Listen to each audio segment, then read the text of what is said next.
大家好，我叫 Ludovic， 这个是法文的名字，你中文你可以说 Ludo， 比较容易说。I'm going to shift to English, if that's okay. So we we just mentioned, like we do first-person shooter game. If you're familiar in China, like a game like Crossfire, for example, we do first-person shooter game, and we mostly focus in the Western market. If you look at our, we've been doing that for 10 years. Originally PC, and the last 2 or 3 years focusing on mobile. Among our investors, we have, if you're familiar with eSport, Twitter, I just mentioned ESL, which is the largest eSport organizer in the West. eSport CEO is one of our investors. Twitch CEO, Unity 3D CEO, Razer CEO. So all these guys are on board with us and investor in our company. So myself, I'm from France. My partner is from Australia. We've been in Asia, both of us, for about 12 years. We speak some Chinese, Korean, and a few other languages. Our team is actually our main development is in Hong Kong. A lot of our guys are actually from Europe, from UK, and we also have partnership with in Taiwan. Myself, I'm also the ambassador for the French Tech. So French Tech is basically the organization that helps to create bridge between a Chinese company and a French company to promote technology and innovation. So I'm going to show you a video of one of our new games that's currently in testing. So that's on iOS and Android. We have about 50,000 testers right now.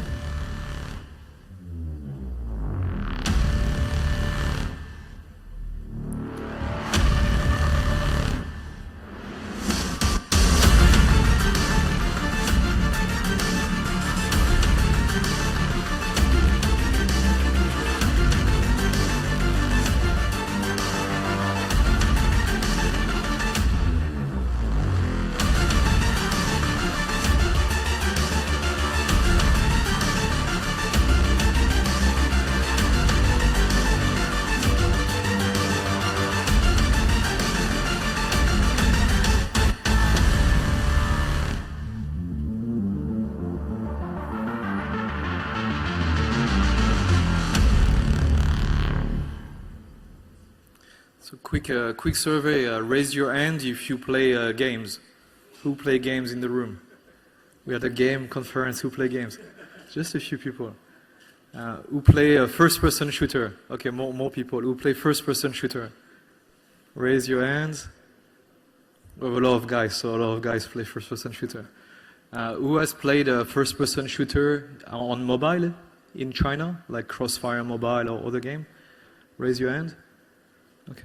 So it's very interesting. A year ago in China, basically very few people played a first-person shooter on mobile. The market was very new.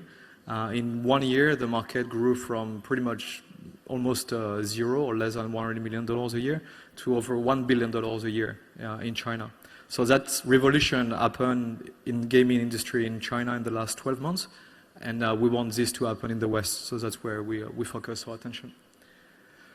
So I'm going to share with you some lessons that we learned over the years, as for people who might be interested to start their own gaming studio. I've seen there is a lot of young people here in the room who might be interested in starting their own company. The first thing is, like, if you want to start any company, but probably even more a video game company, you need to be ready to spend probably at least a decade before you're really good at it. So don't think it's going to take 2 or 3 years and you're going to have the next big blockbuster on any gaming platform, be in mobile, be in VR, be in anything.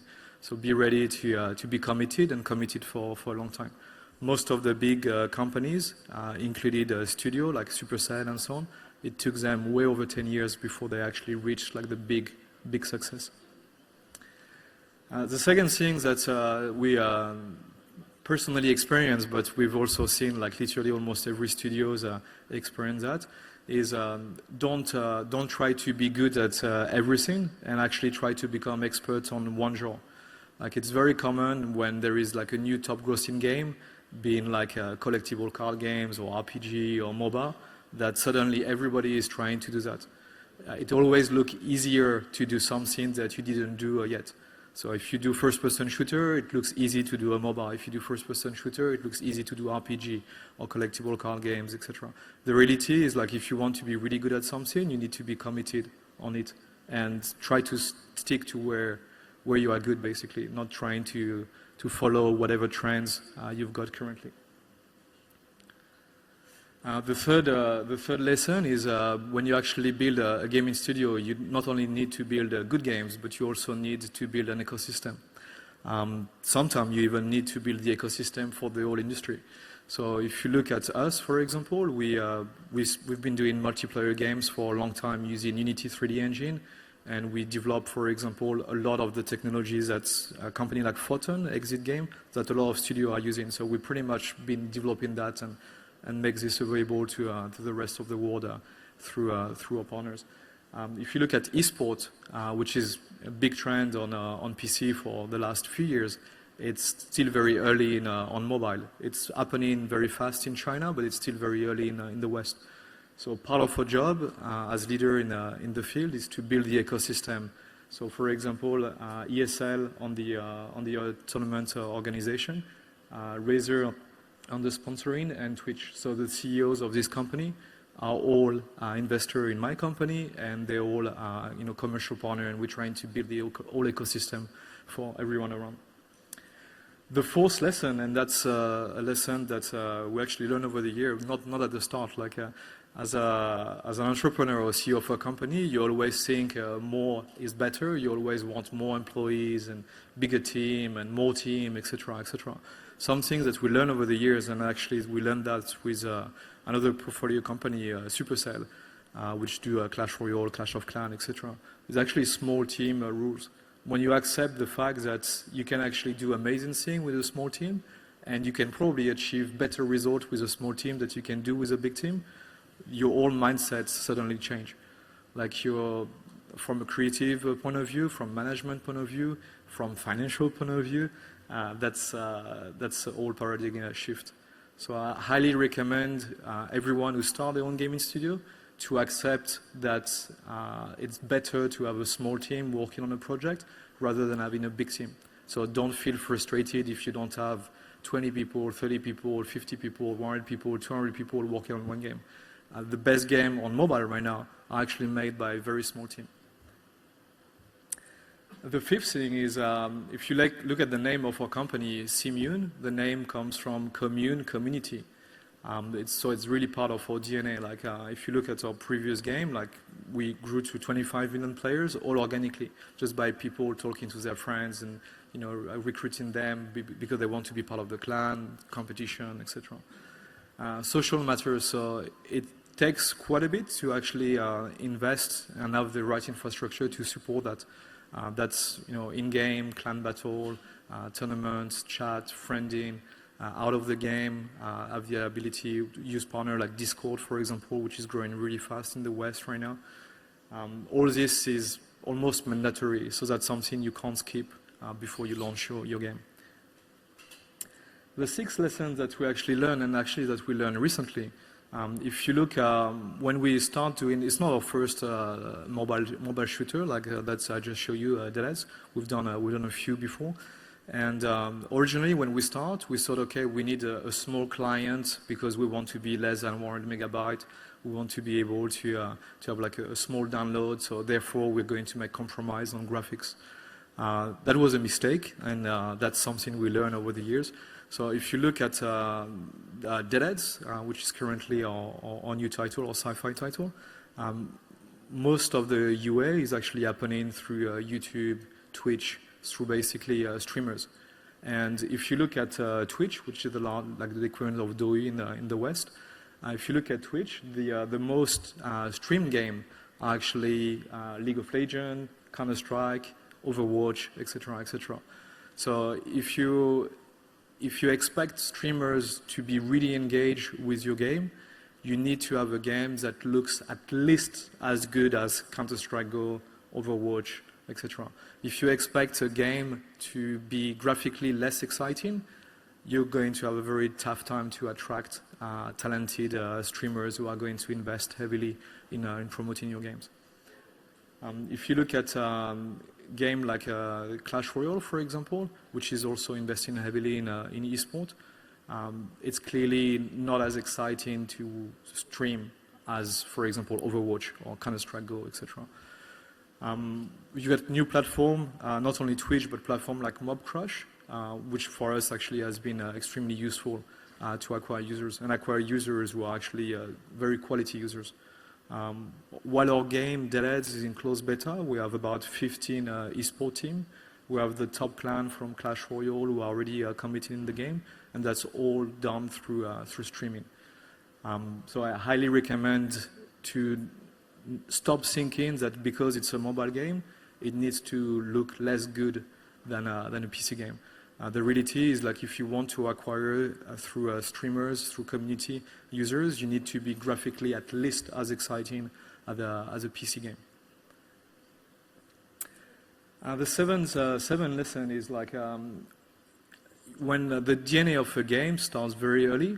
So, and once you have the DNA of the game set, you have to go to iterative process to improve the game over and over. So every 4 weeks, 5 weeks, you have a new build that's usually improved by 20%, your stat.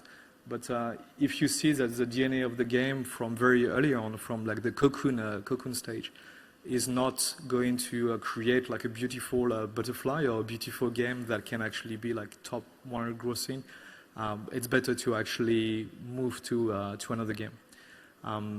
We've done the mistake multiple times ourselves, thinking that the game at the start maybe didn't have the right DNA or the right metrics, and we think, okay, let's spend 1 more month to actually try to improve the game, add feature, improve this, improve that. The reality is, like, you need to start from the very early on. You need to start with very strong DNA, which means you need, typically in our case, one of the best answer we can have is how many people are going to engage on Twitch, how many people are going to engage on YouTube, how many people are going to invite their friends. And then comes monetization, etc., etc. Which comes to the 8 lessons is you need to, as the founder of a gaming company, you need to learn to be a serial killer. That's something that is challenging. You spend 6 months, a year, 2 years, sometimes even more, developing a game. The team is very obviously committed to it, but you need to learn to kill fast your games. That's something that company like Supercell is actually quite amazing at doing. They have probably 20, 30 games currently in the work, and they might launch 1 game this year at the very best. In our case, since we've been doing a mobile shooter for the last 2 years and a half or so, we killed 4 games already. Statistically, one of our investors actually said, like, you actually need to kill 4 games before you have a hit. So that's something that you have to be ready to do, both personally, but also from a funding point of view. Lesson 9 is making a game is only 10% of the job. Like a lot of people spend all their energy, all their creative energy, all their financial resource to actually make the most amazing game ever. Sometimes it works, sometimes it doesn't work, but the reality is, like, the game is only 10% of the job. So as a founder of a company, you need to be able to shift at almost on an hourly basis, from like your creative thinking hat to actually your BizOps apps to your fundraising hat, etc., etc. Lesson 10 is actually funding. So if you understand that you need to kill 3, 4 games before you have a hit, each game will most likely cost you, in our case, each game costs way over $1 million to actually create. You need to actually have the proper funding to do that. And that means, as a CEO of a company, you need to be always fundraising. So you pretty much need to be always fundraising until you're basically like so profitable that everybody is talking to you to invest in your company. By the time, you usually don't need fundraising anymore. If you look at China, as I mentioned earlier in my presentation, like we went, thanks to company like Tencent, we went and Hero with Crisis Action and so on. We went from less than $100 million a year on US on mobile shooter to over $1 billion. Crossfire last year on mobile made about $700 million in revenue. Crossfire PC and mobile combined worldwide, with most of the revenue coming from China, is about 50% more than in revenue than actually the top shooter in the West, Call of Duty. Mobile was actually a big part of them becoming the #1 shooter game in the world in terms of revenue. We're trying to reproduce that in the West, not only with one game, but also with a platform. So I'm going to show you another game that we actually prototyped earlier this year, based on the same platform.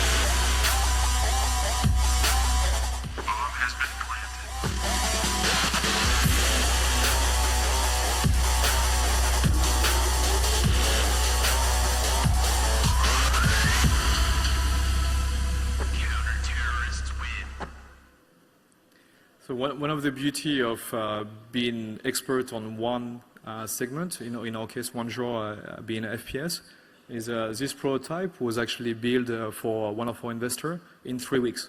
So we took literally our whole stack that we've been developing for Deadheads from our Hong Kong studio, and in 3 weeks, with one engineer, one artist, and one 2D designer, we actually make the full game playable, actually playing with the former worldwide champion of Counter-Strike.